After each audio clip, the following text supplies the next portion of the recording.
see yourself. Wonderful. His microphone's not showing up. Oh, it's not on. Boom. Yo, we got 0 viewers. Woo! Yes. Ooh, you know why that's good? Because we're live, and that's the most important thing.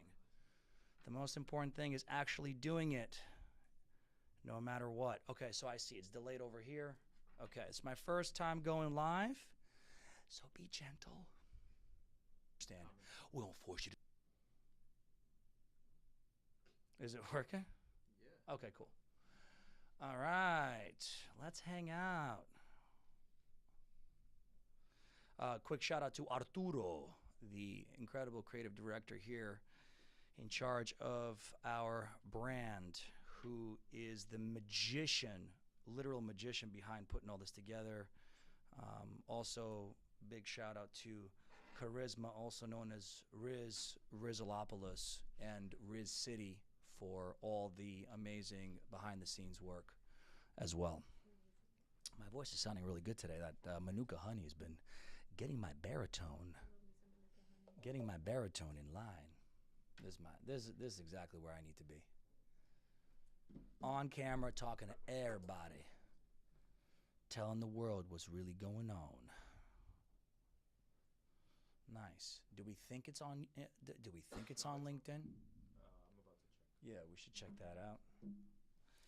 And if you are joining and you do see me right now, positive vibes only. I don't want to hear any of that negative crap. Yeah. All right, so Notion Schmotion. I'm just going to go on to the... Yeah, just go. Get us to the top. This right here, I'm not looking at this because this is the delayed, right? It's a little bit... Worry about that. Okay. You Suggestion. Can put whatever you want on that screen. Oh, okay. But not X out of it. Nope. Okay. Because I needed to know that. It's not streaming to LinkedIn. It's not streaming to LinkedIn? Okay. It's all right. We try. Oh, man. Look at this. I got a couple of subscribers. So you got to subscribe in order to get that fire content. Oh, look. Something here. It's happening. Look. LinkedIn? It says preview, though. So do I need to do something? Let me see. All right. Go live. Boom. Click it.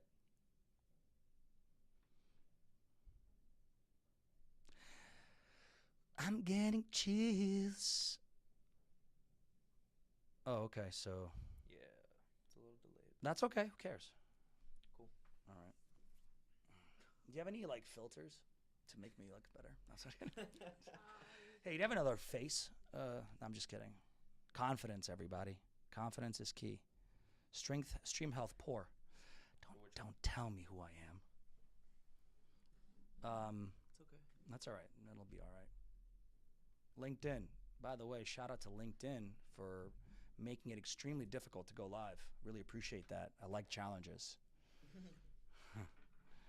Your documentation is everywhere. Brantley commenting the live isn't working. All right. In the We got 1 views though. That's huge. Where is he? He's probably outside. He's eating food, I think. Is he back? All right, let's go to... this is what this is for, everybody. We're here to figure this out together.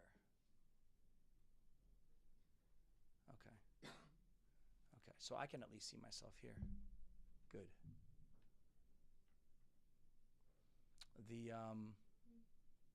I don't think I'm playing the lower thirds, the rotating things.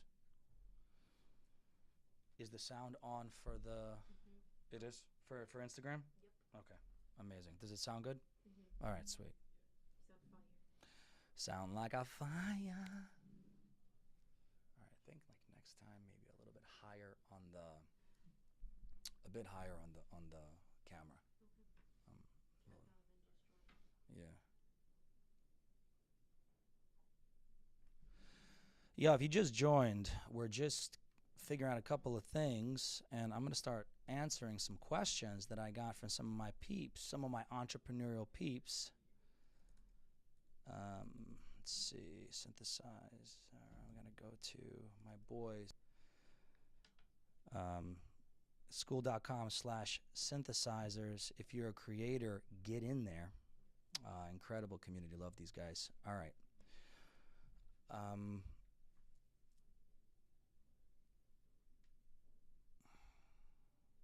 just going to go from the bottom up with the questions. Should I start now or should we? Yeah, just get it going? All right, cool. All right, fam, let's get started. So the AMAs, this is the first ever AMA, and there will be many, many more. I'm probably going to be doing one or more every week. Our objective with Pivotal Founders, just so you know, is we are not going anywhere. We are going to be the #1 place to find out about founder resources, entrepreneurial resources, tools, partnerships.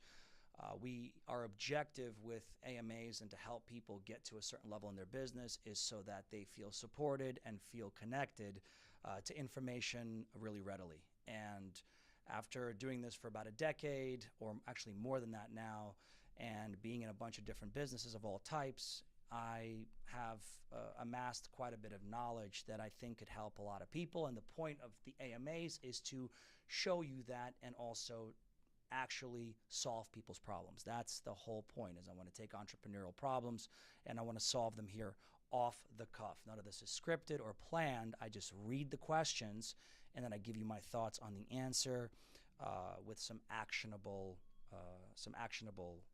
follow-up steps. So let's begin with the first one and we'll see how it plays out. We've got Mustafa. This is from one of my communities that I'm a part of with a lot of creators and entrepreneurs. So this is the questions. Number one is, well, first of all, Mustafa is a self-improvement coach, and his questions are, what roadmap do you use when creating a product for monetization? That's really good. Could you share examples of authority building content? And number 3, are outreach DMs on LinkedIn worth it? So I'll tackle each of these questions with some action items, okay? So I'll start from the bottom up. Are outreach DMs on LinkedIn worth it? Absolutely. Outreach DMs are worth it on LinkedIn without a shadow of a doubt. Now, there's 2 ways to go about this. You can do reach outs directly, or you can, meaning yourself, meaning you identify your audience and start reaching out individually to each person. I do recommend that if the purpose is partnerships and networking, because you can customize your message and your purpose for reaching out much more readily and effectively, and that will probably drive better results. The other way to do it is to automate the process. Now, again, that gets a little iffy and a bit of a gray area on LinkedIn, but a lot of people do it. And so if you're looking to scale your outreach because you've seen that it's working and you just want to reach more people, then I would highly recommend some tools, and I'll probably end up listing some of the tools that I've used before to help with LinkedIn automation, but also help with LinkedIn, outreach and ICP, or persona or target prospect identification. So the reason why they're worth it is because you're not competing with anyone else, right? You have a space in their inbox. Now, their inbox may be flooded, but you have space in their inbox. So that is a really, really important strategy to master. The reason for that is because that is free. It's just the cost of your time. So if you're spinning up any business, if you're looking for your first client, if you're looking to scale, this is an outreach system, outbound or outreach system that should be deployed at any business at any stage. It is only one channel and it will deliver results over time, but it's a channel not to be ignored. LinkedIn is extremely powerful. One other thing to note, because I want to leave you with something, is this. DMs on LinkedIn are that, DMs. Just because LinkedIn is a professional network, a lot of people make the mistake of making their messages like emails, very long-winded, which is a problem for emails in general, but they treat people like they're sending them an email, and that's not the case.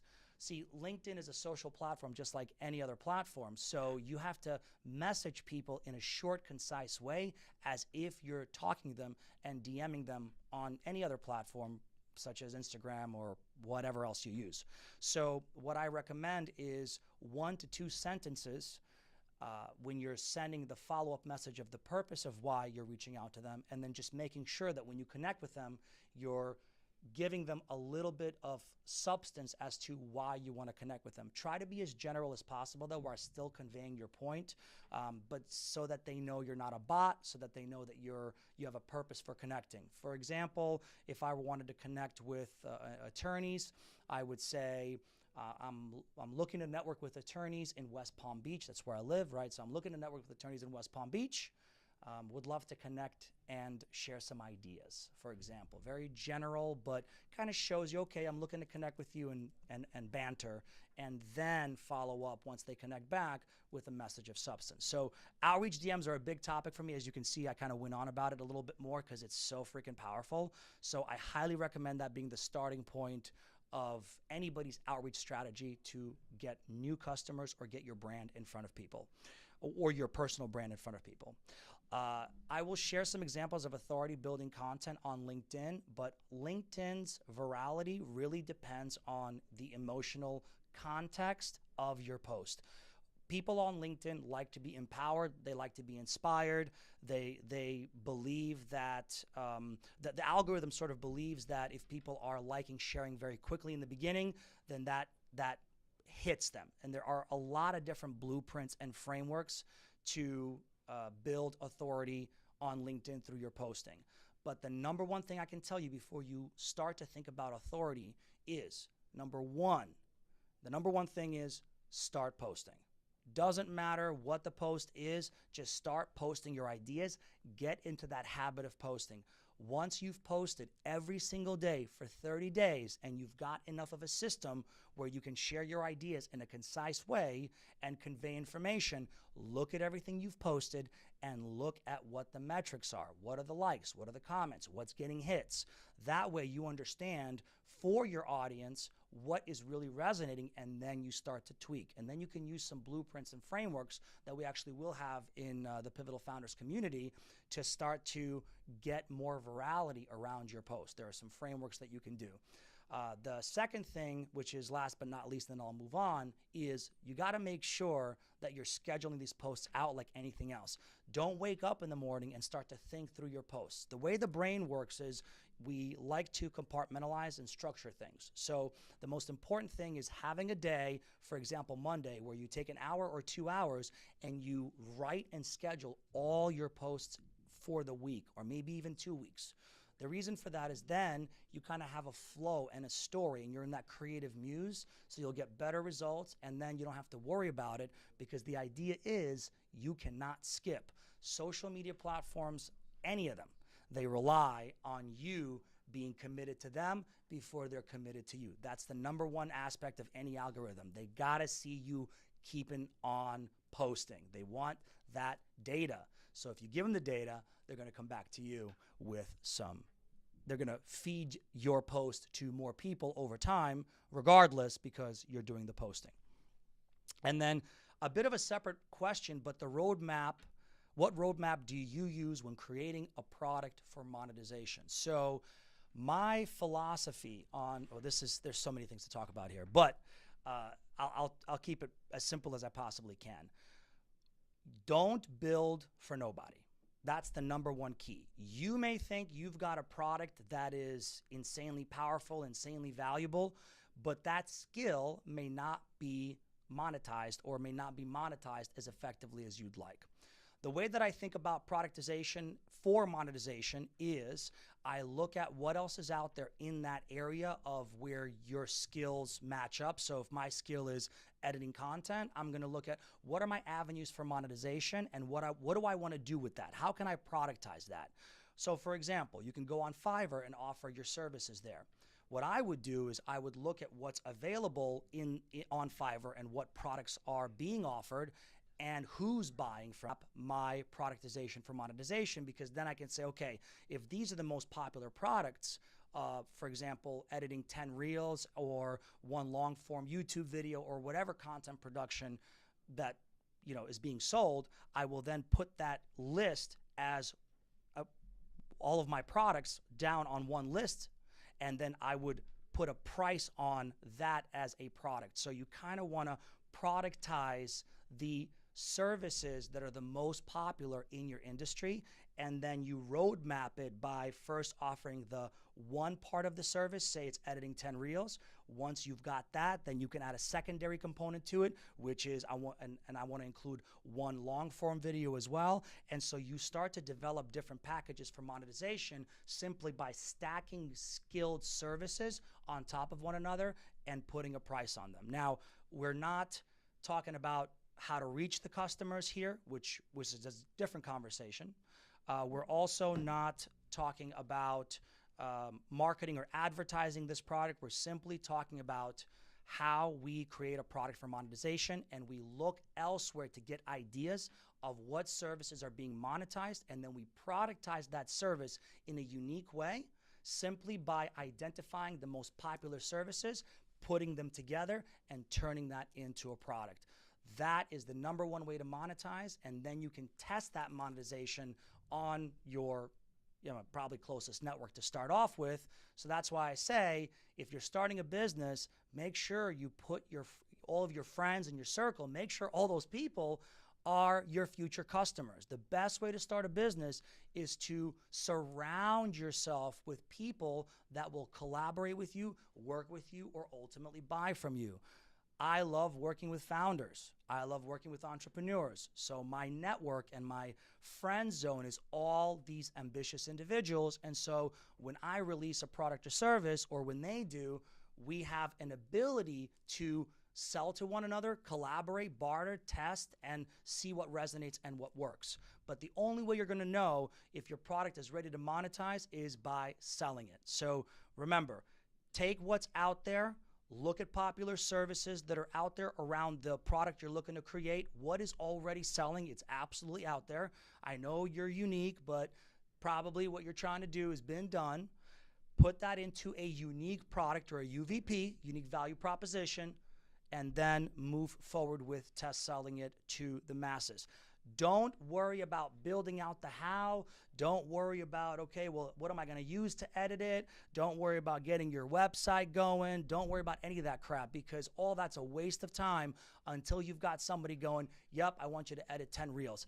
That's when the process starts. So taking all that together, the most important takeaway from here is, if you want to productize, if you want to monetize your product, and if you want to have services that people want to buy, don't do anything around your business until you've sold one. So get it to the point of sale, sell it, and then you can build around it as things move forward. All right, that was really good. We have a bunch of questions. All right, I'm getting comments. Paul Wankmuller, thanks, bro. Appreciate it. I am looking good. That's great. Yes. Is staff augmentation company a good idea in 2023? Okay. Staff augmentation is a good idea globally, no matter what. Staff augmentation is a necessary part of business growth. So depending on how you want to augment, whether that's temporary recruiting, whether that is full-time recruiting, staff augmentation is necessary. Remember, though, extremely competitive, so you kind of do need a UVP or a unique value prop to get in.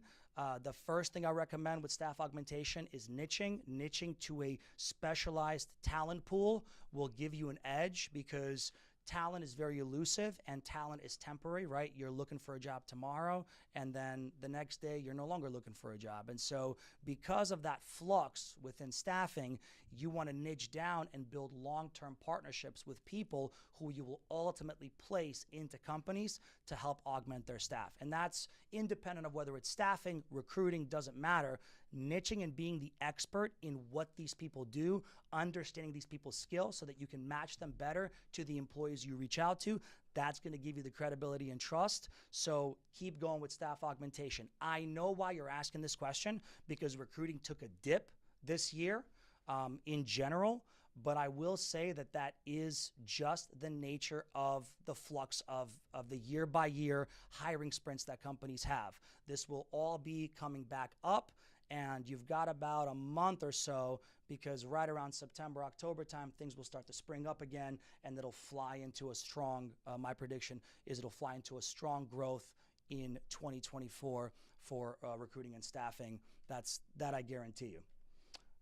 Maybe I shouldn't do guarantees, but I guarantee it. So if it's an AMA, what? Come on, Rob, killing me, dude. How much important is funding for a startup? Quick answer to this: it depends.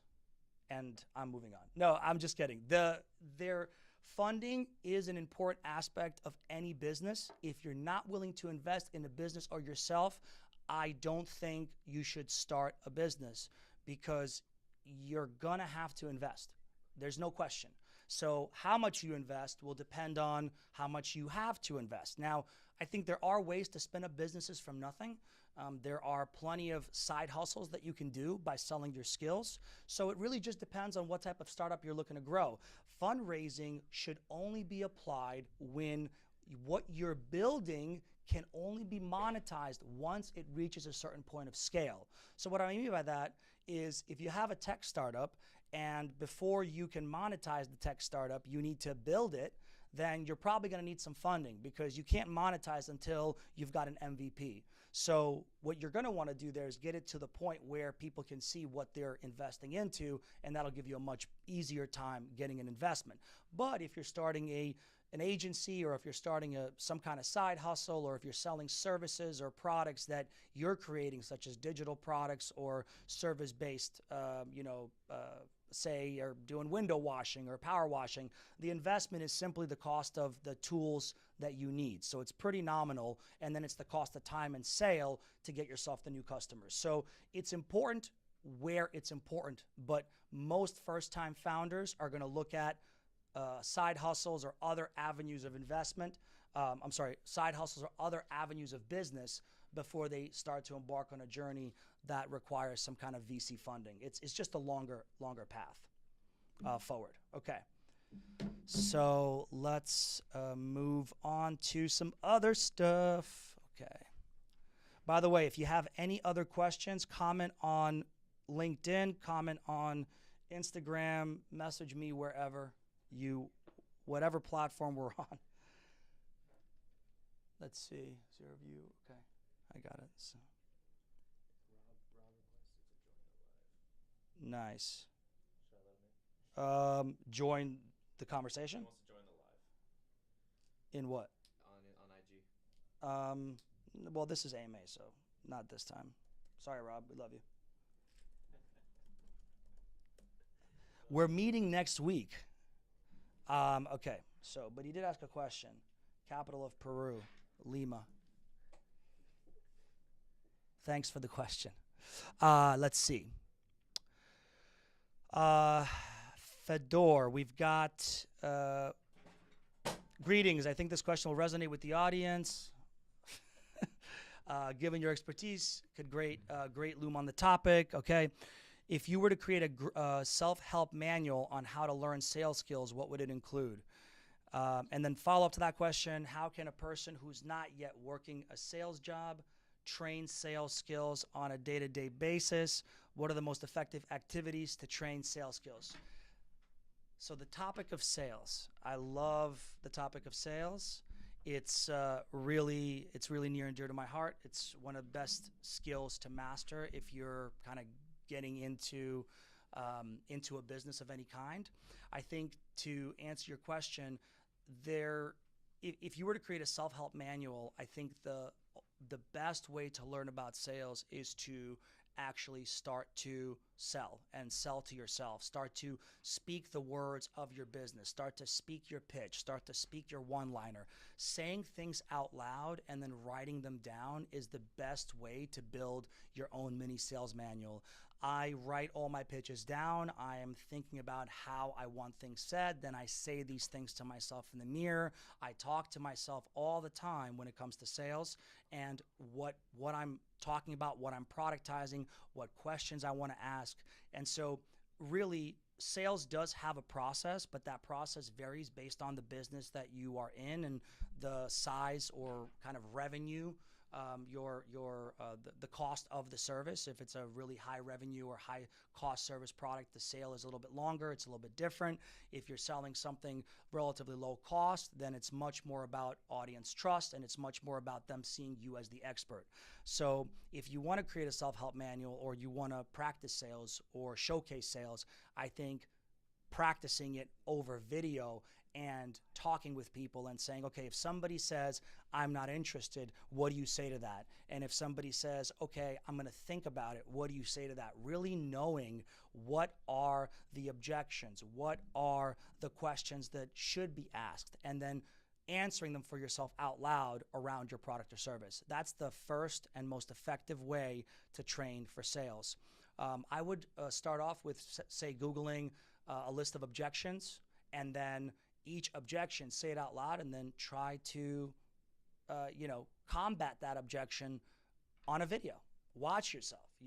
As I've been doing this content, I've been seeing myself on video, and it's helped me improve. It's helped me understand how to relax. It's helped me understand how to bring the tension out of my face and bring down the intensity into these areas.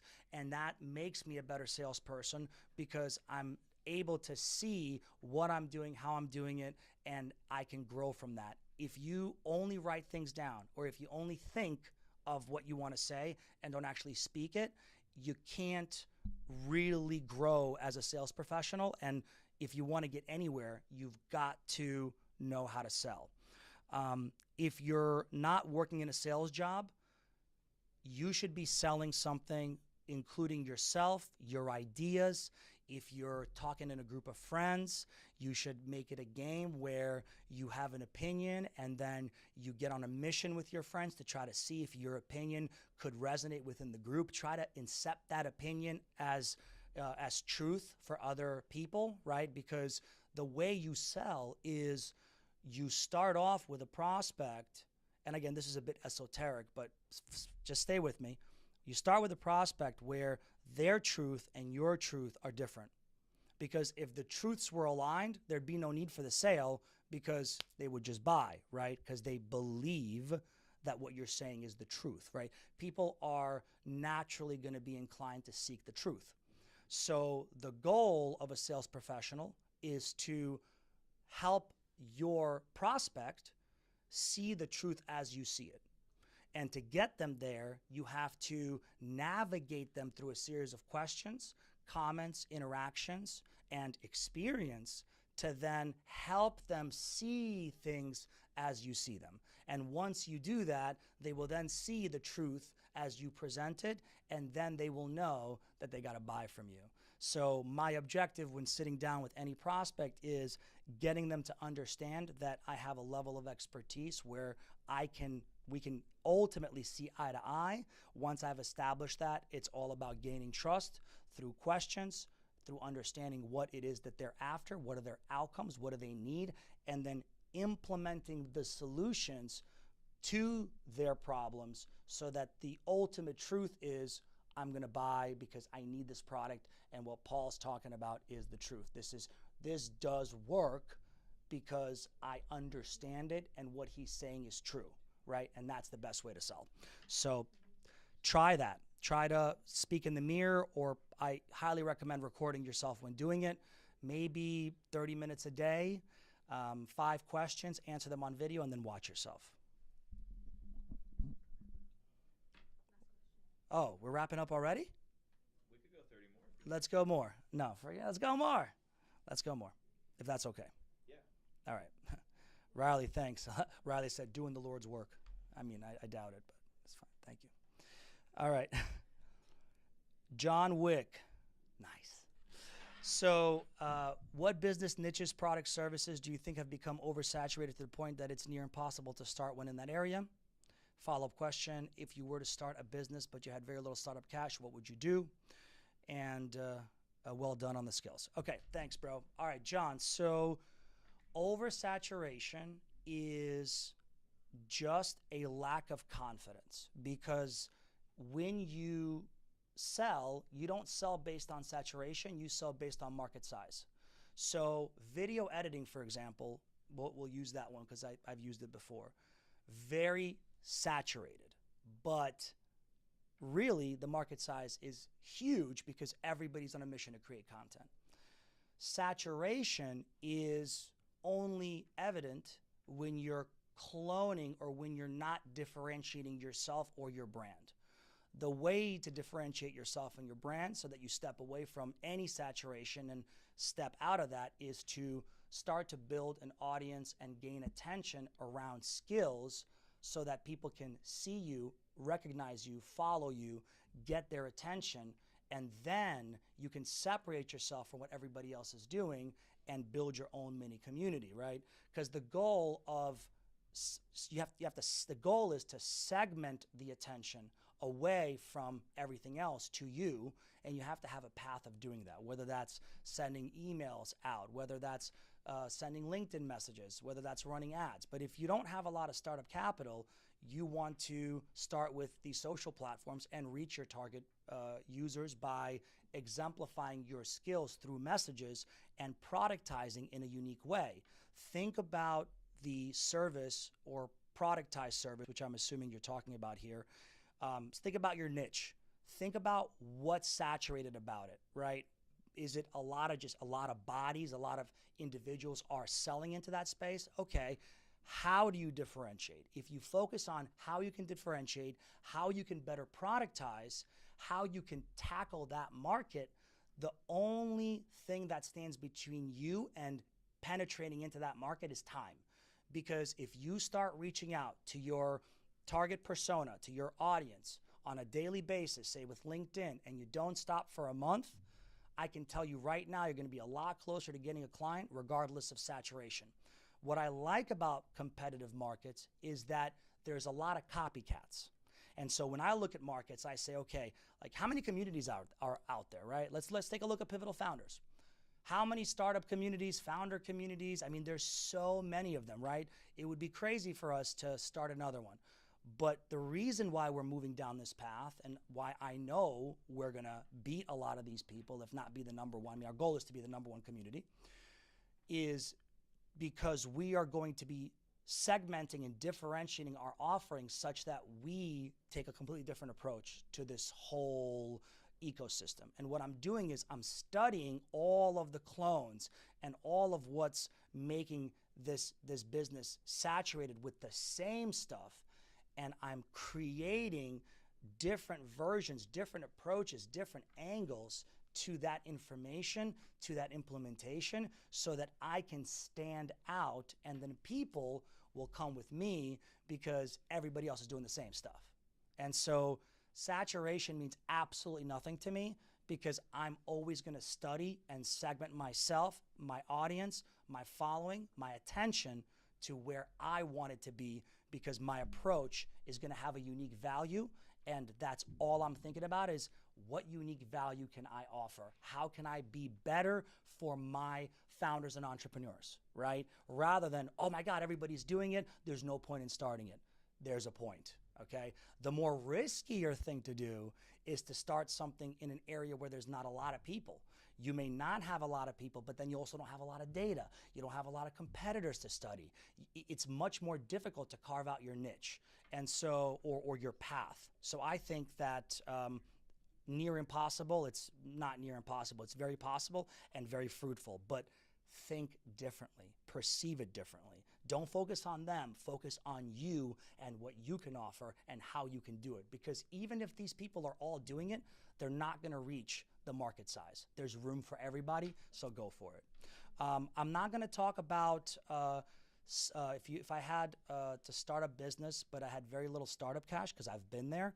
We actually are going to be launching a series around that, and I'll be talking a lot more about launching different businesses or different business concepts where I'll take you through, and in some cases, we'll actually spin up the business over time on video together. I'll build it in public so that you can see how I think through each step of building businesses in digital, in services, and all these things, and hopefully that will help and inspire you to start your own path. And then after I'm done with it, I will probably be looking for an operator for said business, and that's when the fun will begin, because we'll probably be running some kind of accelerator or contest to see who wants to operate these businesses that we spin up, because every business needs an operator, okay? So we'll talk about that separately, but hope that that helps you as far as moving forward with your niche product, service, etc.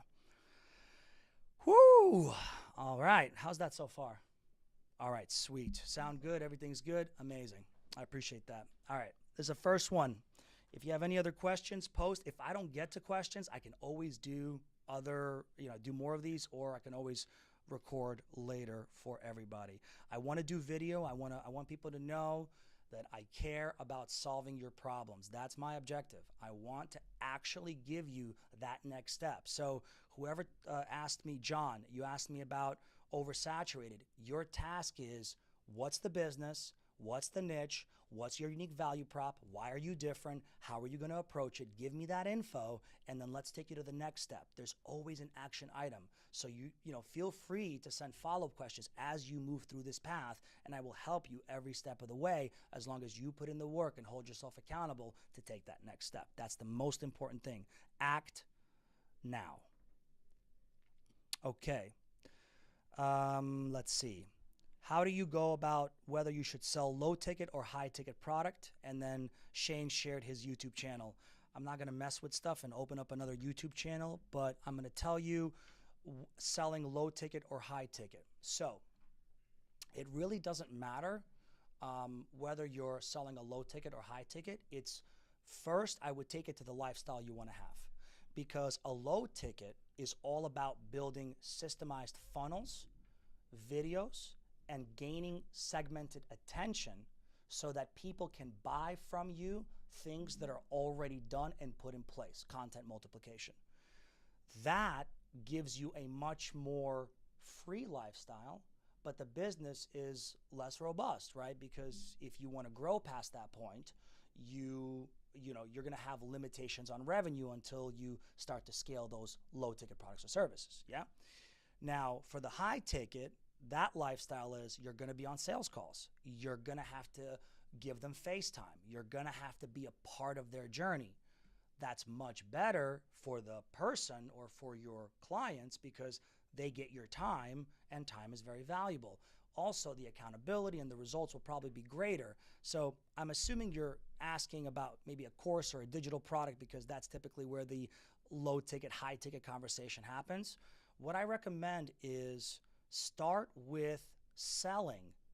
Whatever product it is, start with selling, because building funnels to a product requires trust of the audience. And in order to build that trust, you need time and credibility.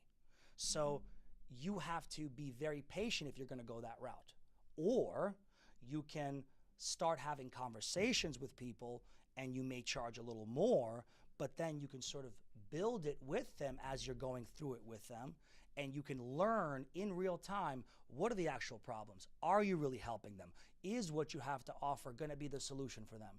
That way, you're not only sharpening your sales skills, but you're also building an understanding of what to make a low-ticket product. So I think it's really, really important to focus on connecting with individuals first so that you understand your audience, and then, only then, do you want to worry about the low ticket. But if you insist, then you have to start building your personal brand trust to the audience through reach outs, through content and other avenues, which we can discuss later, so that people believe that this low ticket product, whatever that may be, is going to help them get to their outcome. As far as your audience, which I'll wrap this up, you must think about the outcome. Who are the people that need the outcome that your product or service, low ticket or high ticket, who are those people that need that outcome that your service solves? What problem does it solve, and who needs that outcome? Figure that out, and you know exactly who you're trying to target. All right, I'll do a few more. Okay, so Riley, what's up, brother? Yes, I remember this question. So Riley says, I synthesize information to help make self-improvement for anxious young students and workers simple and based on reconditioning oneself rather than relying on short-term or external solutions to problems. Released a paid school community with some extra stuff, announced it, which people get from the email list, so there's already funnels there, good. And they got from the YouTube content to show, to build trust and credibility, and people aren't willing to buy so far. It's expensive, and that's the main reason that they give you for not buying, but I'd say that they just don't see the value. So there's a couple of things, okay? Any advice? So here's the problem. I'm not really sure how I can sell something of adequate size and value to people who don't seem to have much money, and it makes me question myself. Okay, a lot of things here to unpack, but I'm going to give you a couple of my insights and then a couple of next steps. Whenever I think about my audience and the people that want to solve these problems, right? For example, there's a lot more job seekers, right, than there are employers. That's the nature of how this works. Now, job seekers, although there's so many of them and I can sell to them, right, ways to better their resume, ways to better apply for jobs, right? That's really valuable for them, but they're looking for a job for a reason. They don't really have the capital. So while I can sell a service of value, I would rather, knowing that they can't afford it, give that away. And once I start to give that valuable stuff away, the real good stuff away, then I can figure out, okay, well, who's my actual buyer for this expensive part of your service? So I wouldn't question the value. It's clear to me that the value is there, but money aside, you need to think about giving this valuable information away and then seeing if the people who are getting this information are actually getting the value and results, that the outcomes that your product seems to offer. Once you've established that you have a valuable product that people who you want to charge, that people who are using it are getting the results, and now you know it works, only then should you start to think about paid, right? Paid could be in a way where you can reinforce this product. You can do a mastermind where you go deeper into whatever it is that this valuable product is. But you're having a hard time selling, in my opinion, and this is my opinion, is because it's expensive only when people don't see the value. Because expensive is a relative term associated with value psychologically. So the way that this is being presented to the group has nothing to do with money. It has something to do with value, right? And value is a really hard thing to grasp until you've actually seen people get the value from your product or service. I think what you can do is, for the people that you think would really actually go through this, maybe do a small sample group of say 5, maybe 10 people and say, listen, I'll give you this really high value thing I'm selling for X amount of money. I mean, for free, and it costs X amount of money. You give it away, but in return, I want a testimonial. You're gonna go through the whole program, and I want to kind of see how it is step by step, do some check-ins, and understand if it's really working. Only then can you come back around and say, look, here's the value that it's given to these people, and now there's no question. Expensive is not it. If a person wants their outcome, whatever it is that your service does, the self-development, bad enough, they're going to buy. They just don't seem to have the proof yet. That's my honest opinion. So if you can prove it to them by helping people go through it, you're going to have a much better time monetizing this. Or you might realize, oh my God, they need a lot of guidance as they go through this from me. So maybe this value product I'm selling is actually a freemium product where they start going through it, but they pay a larger amount for time, check-ins, accountability, and other things that could supplement and get them the outcome they want. Get creative. So try that out. See if maybe some people will say yes. I'm sure they would if it's no cost to them. Document it, create some social proof, and then spin it back around to the audience and say, hey, I gave this to a group of 10. They've transformed. Here's their story. Now what do you think? And see who buys then. I'll do one more. One more, baby. All right, let's see. It's really hot in here.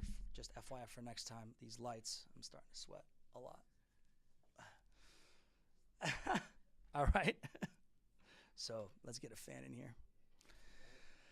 Ooh, okay. All right, I'm trying to find something. Oh, this is good. Benjamin, how do you deal with fear when delegating tasks to new staff or new VAs? And then it asks some things about hiring first employees, deal with fear when trying new things, and what is the most important thing, the important thinking or execution when it comes to that? Okay, so there's a lot to unpack here. So I'm going to talk for a little while about each of these pieces. I'll try to keep it as concise and actionable as I can. Fear of the unknown is the driver here. So when delegating, it's all about fear of the unknown. What you can do to mitigate that fear is build a process or system or map to each piece of the process that needs to happen in order for the outcome to happen for whatever this VA is going to do or staff is going to do. So the thinking here is you'll be less afraid to move forward with a VA when you have a built-out step-by-step process for the VA that you yourself has gone through and it's shown to give you the outcome that you want. If the VA is not capable of doing it, then you need to look at somebody else. Now, maybe not a VA, maybe it's another person. It just depends on the task. So the only way to remove fear when delegating a task is to systemize it. Well, first of all, synthesize the process. How is it going to look? Write it down, task it out, and then bring somebody in for a pilot. That way, you know you've done it and it worked. Now, can you delegate it to see where it worked? Look at where it breaks down, and then you can move forward. Awesome. Dealing with fear, trying new things. This is all about the execution when trying new things. I lean into fear, and I highly recommend everybody leans into fear. You trust your gut, you lean into fear. When you're afraid, you know you're doing the right thing, okay? Whenever I get afraid to do something, believe it or not, I was a bit afraid to do these lives. I was a bit afraid to put myself out there. I was. I'm no longer. But what I knew was that because I was afraid, I knew I had to lean into it. I knew I had to do it. I knew that was the thing I had to do. And when you have that mindset and you train yourself to say, this is scary as shit, but that's how I know I need to do it, and just step into it, control the outcome, do what you need to do, document it, get a process, right? Mitigate the fear, but step in. Don't run away. You have to fight that fear by stepping into it and knowing that by stepping into it, it's never going to be as bad as you think. Never. And then once your brain and your body and your subconscious, and here's the beautiful part, understands that stepping into fear is value, stepping into fear is the path, then you'll finally understand what failing your way to success really means. Because that fear of failing is an important mechanism to drive you forward, because you have to get past that fear in order to get to a success. You have to. So look for it, embrace it, push for it. Then there is no question, because you won't stop. Nothing can stop you except fear. But control. Understand the metrics, understand the outcomes, write out the numbers, write out the steps, give yourself an understanding, and then jump in. None of these things would be as scary if you just mapped it out a little bit. Now, there's always a risk, but a controlled risk, right? Controlled chaos. That's all we can really do in business, controlled chaos. So my most important thinking is, I'm afraid, I'm doing the right thing, step in. I don't know how to do this, go in and learn as I'm doing it, prepare as much as I can, but get lucky, right? Preparedness meaning opportunity. I recognize the opportunity of just doing, just like I'm doing here, live off the cuff. I didn't know what questions I was going to answer, didn't know any of that. That's scary to a lot of people, but I knew that I have to rely on my experience, I have to rely on my skills, I have to rely on my team, and I have to trust that getting through that fear, no matter what happens, will always lead to something better next time. And while there may be some tech stuff, there may be whatever with this one, I don't care, because now we've got a baseline, and now the next one's going to be better and better and better. But if I tried to make it perfect, or I never started, or I was afraid of moving forward on it, then none of this would ever happen, and I'd just be stuck in the same place. So to get unstuck, move into fear. And that is the same when delegating tasks to new staff. It's scary to give away what you know so well. It's scary to give away what you've worked so hard for. But without delegation, without recruiting, without hiring, you have no business. Because if you can't delegate a process, then you don't have systems, and systems scale businesses. And unfortunately, without that, you're going to be stuck. So it's one of the most important things to do and to think about constantly is, how do I build a process good enough that I can stay away from it and have a person or system or automation, whether it's tech or human, is up to you. You can decide that. But that needs to replace that time so that you can buy back that time and go do something else. And that's how business bricks are built. That's how you build the business wall. Each business brick is a delegated process that you've systemized and delegated. That's it. I appreciate everybody for taking a look at and sticking around and checking things out. Couple things. If you are not a subscriber on YouTube, go ahead and subscribe. You can go to, you can just search Paul Masters on YouTube, or, right? Is that how it is? Yeah, Pivotal Founders on YouTube as well. You'll find me there. Pivotal Founders, of course, very important. I'm the same on all socials, but they should have been playing on the screen, but I guess that didn't work this time. But next time it will. Also want to thank the team for putting this together. Incredible stuff. I'm going to do a lot more of these. I'll bring in a lot more people so we can banter and talk some off-the-cuff stuff with other founders. Remember, the goal is growth, getting through fears, getting stuff done, getting yourself and your business to the same level. Take care of yourself personally and professionally. This is Paul Masters. I'm out.